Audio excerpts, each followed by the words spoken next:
Yo, what's going on, everybody? It's Reid coming back at you today with a tips and tricks video for re-signing players here in Madden 20. Now, we're going to go off of my Pittsburgh Steelers franchise that we have not a ton of great examples in terms of players to re-sign here, so I might jump into another franchise and just take a look at some stuff. But generally speaking, I'm going to be able to give you some basic tips that are going to help you sign players a little bit more easily going into Madden 20, going into your franchises as you start to have to re-sign players as you get later on in these franchises. Now, the first thing that you're going to want to know that I don't think a lot of people realize is that whenever you go into a contract negotiations with a player, say I'm going in to start negotiations with Sean Davis, it's going to tell me what my cap room is up here at the top. It's going to say $2 million in cap room, but realistically, what that $2 million in cap room represents does not represent your cap space this year.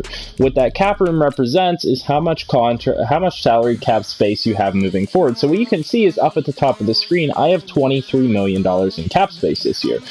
That clearly isn't what's shown on the other screen. What's shown on the other screen is that I have $2.3 million in cap space. Now, the reason for that is you might assume it's the cap penalty, but that's not correct. I only have $360K in cap penalty. So where does that $20 million difference come from? Well, the number that you're getting on the salary cap, on the player negotiation screen is going to be 1 year ahead of where your salary cap's listed out on the salary screen. So on here, it's listing up there at the top, cap room 2.06 million. That is my listed cap space for 2020, not 2019. That's my listed cap space for next year. So it's saying, can we fit this player into the budget next year? Because what happens when you re-sign a player, it is added on to their current deal. It doesn't take over their current deal, it's added on to their current deal. And that's kind of a misconception that I think a few people have, is they don't realize that that cap space is different from this cap space. So while this says $23 million in cap space, that is not what you have cap space wise in 2020. That's what you have. If you were to sign a player on a 1-year deal right now, you could fit in $23 million worth of cap for whatever players you want to sign right here, right now, but not in the future. And so whenever I go to extend a player like Sean Davis, so let's say I go to safety, I want to show you that breakdown. If I go to extend Sean Davis, what that's saying is that, yes, right now I'm paying him $1.46 million, but his cap his salary that I'm signing him to is going to start in 2020.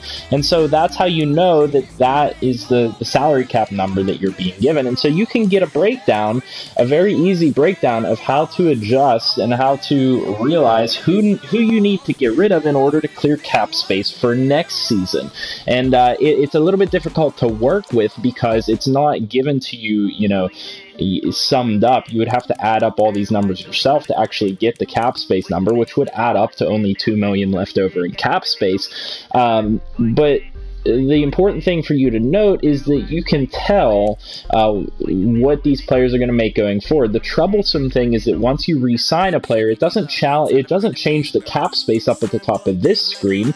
It's going to change your cap space for 2020, but that $23 million is my cap space for this year. So you don't have any hard and fast number to say, okay, once I sign this player, it's going to change my cap space next year by this amount. The only way to know that is by going back into another negotiation and figuring that out.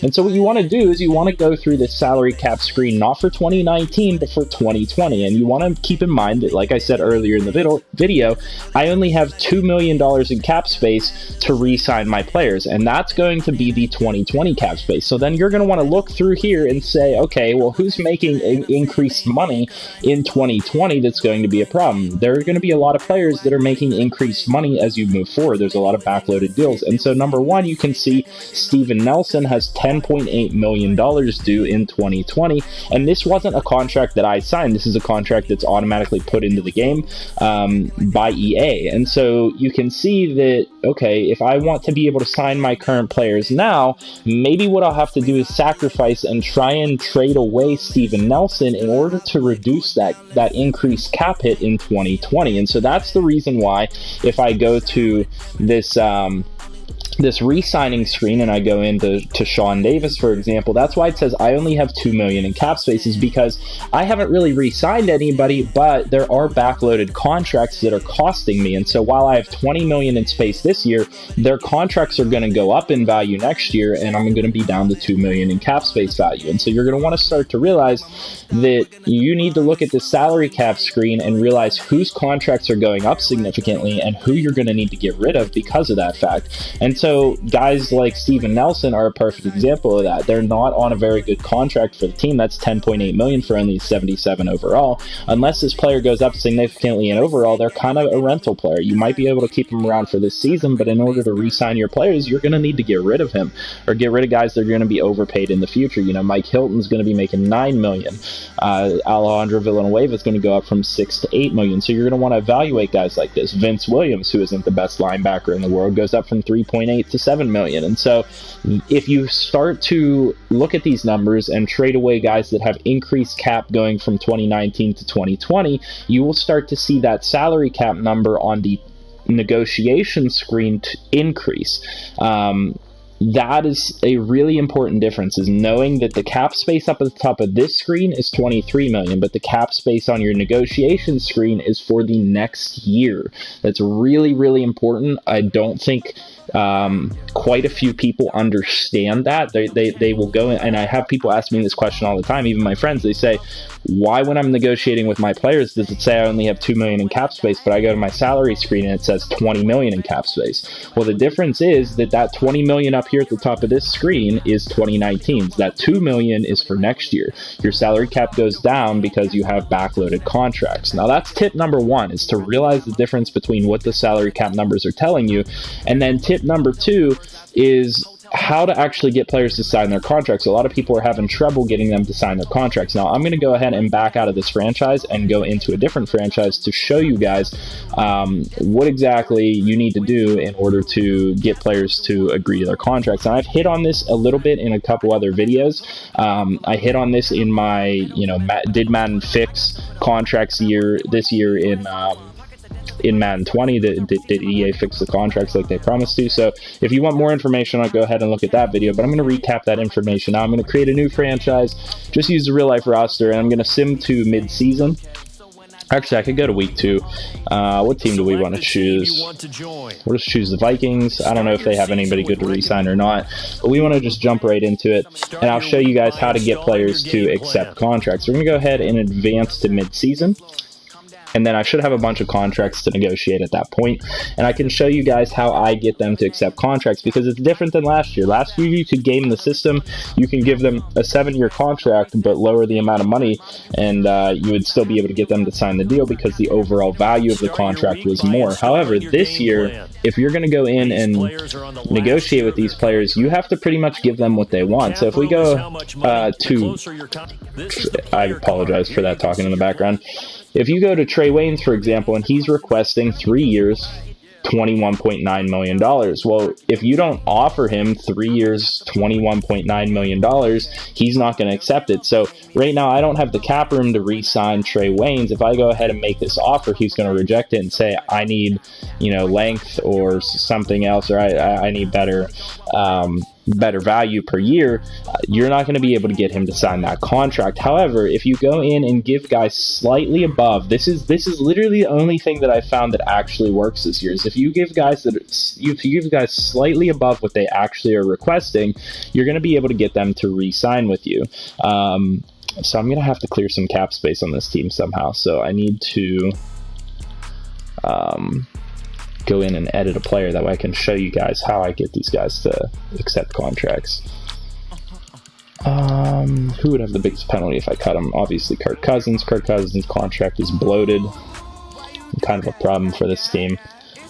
So if I extend this out, that reduces his value. That should be good enough, and that should give me some cap space in future years. So now I go back to my contract negotiations, and when I go in here, I should have cap space. Yeah, I have 9.9 million in cap space. So what's going to say is most of the time whenever your offers come in, they're going to be like that.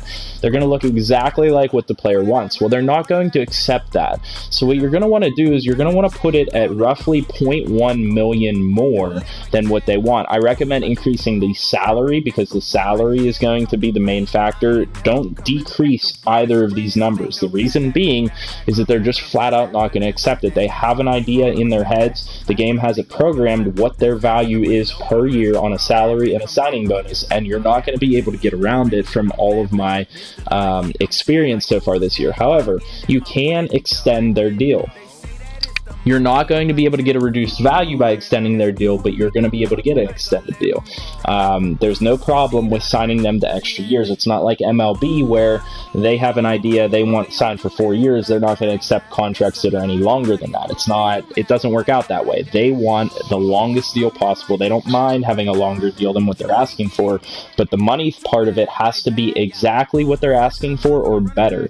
Generally speaking, I find that if you have it, 0.1 million or slightly more than what their total fair offer is, so their fair offer is 16.9 million. If you have it at 17.3, they're more than likely going to accept that. So if I go ahead and offer him this, that's exactly the offer that I was looking for, and they're going to accept it. Now, that's where one of the biggest questions comes in, is a lot of people say, hey, I offered him exactly what he wanted. Well, why did he turn it down? Well, that's because for some reason the game has it coded that, yeah, that's their fair offer, that's exactly what they want, but that's not really what they want. What they really want is just slightly higher than what their asking price is. So you don't need to negotiate higher. I saw one of my friends say, oh, he didn't accept my contract, so now I got to pay him like way more. You don't need to increase it like way more than what he's asking for in order to get him to sign. That's just not true. You just need to go up slightly, just a fraction of $1 million in order to get them to sign the contract. Now, the next thing that I recommend, this is going to be my third and final tip for re-signing players, is don't hamstring yourself. And what I mean by that is don't hurt yourself later on in the franchise. If you plan on playing a franchise for a long time or for multiple seasons, you're going to want to not have old players on super high end, super high money deals. And so generally speaking, 30 is like the cutoff age. And so what I recommend people doing is if it's a guy that you're going to keep around for a long time and you're going to really utilize, sign them through the age of 30. So take that age right there on the middle of the screen. He's 27 years old. And add whatever number of years to it to get him to the age of 30. So 3 years is going to get him to the age of 30, and that's where I'll sign him through. Mainly with backups, you're not going to want to give them any longer than 2 or 3 year deals. Anthony Harris, for me, might be a backup at best. And players that are older, you're only going to want to give 1 or 2 year deals because you're not trusting whether they're going to retire or not. However, players like Trey Waynes or, long-term players, I'll go ahead and advance a week. I want to show you, you're going to want to sign through the age of 30, and that's roughly going to put you where you want to be in terms of that player having to renegotiate a contract. They're going to start to decline at that point, and you'll have a better idea of what their value is, and you'll have them for basically their entire prime of their career if you sign them through the age of 30. So if I give Trey Waynes a contract, I'm not just going to offer him 3 years. I have to think about his age. Now, in his case, it does work out that 3 years is exactly what I want, but I'm going to give him slightly more than what he wants.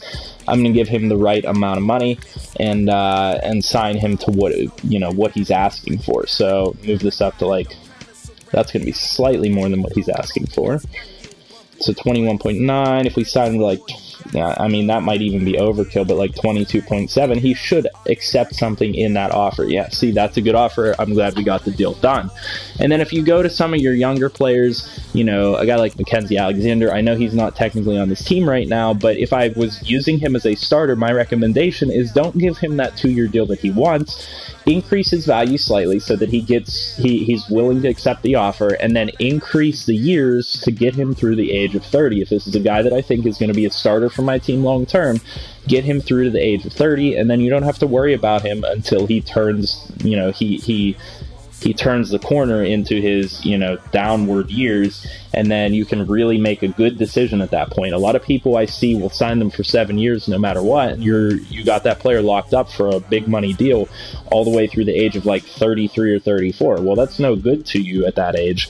you don't really have much control, and you're going to end up paying a player that's declining and isn't very good a lot more money than what they're worth. And that's how teams get into bad situations like that, is by overpaying and overextending for too many years. So keep the years in mind.